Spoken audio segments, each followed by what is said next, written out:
Hi, everybody. This is Wayne Sadin from Acceleration Economy's Future CXO and Board channel. We're doing 2 minutes of tech talk for the top executive. This episode is brought to you by Cloud Wars Expo. It's running June 28th to 30th in Moscone Center, San Francisco, California. I'll be leading tracks and sessions alongside Bob Evans, the founder of Cloud Wars, and the rest of my Acceleration Economy analyst colleagues. Go to cloudwarsexpo.com to learn more. And please join me there and let's have these conversations in real time.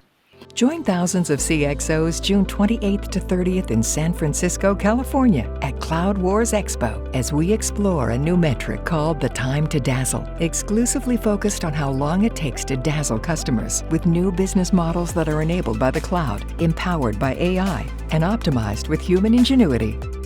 Register today at cloudwarsexpo.com and join a movement to make dazzling customers the metric that matters. Hey, today our topic is going to be robots.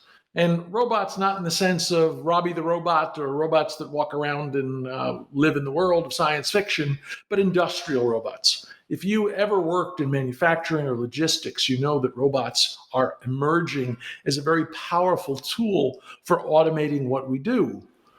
But there's been a couple of challenges with robots. Typically, you have to build your factory or you build your loading dock around the robot. The robot is not able to just be dropped into the environment. That's the first big problem. And the second one is programming these robots takes an awfully long time. So if you're handling a diverse mix of things, you have problems because you have to program for every edge case. And so a new generation of robots is coming out, and I want to mention a couple here. The company we'll talk about is Boston Dynamics. I love this company because they're the ones with the robots that look very humanoid and they run and they jump and they do backflips and they run up hills carrying packages.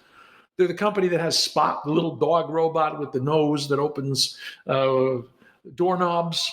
But what's the point? Unless you want to throw a banana peel and watch the robot slip and get back up, what's the point? Well, last year they introduced a robot called Stretch, which is now commercially available.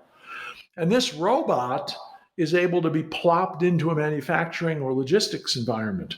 It's on wheels, it's got a sensor mast, it's got an articulating arm, and it does a couple of things. One, it can move, they say, up to 800 packages an hour and run 8 hours on a battery charge. That's pretty terrific.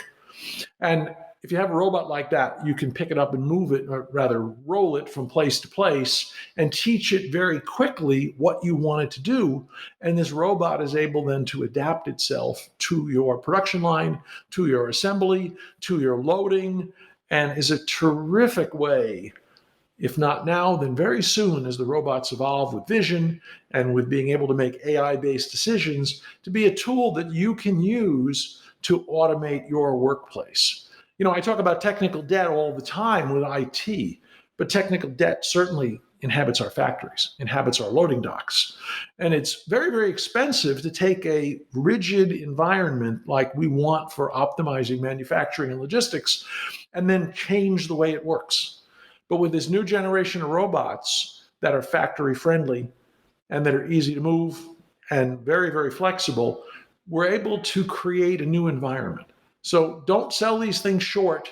Keep following what's going on in industrial robotics, and you'll be able to make a very good set of choices, if not today, then very soon.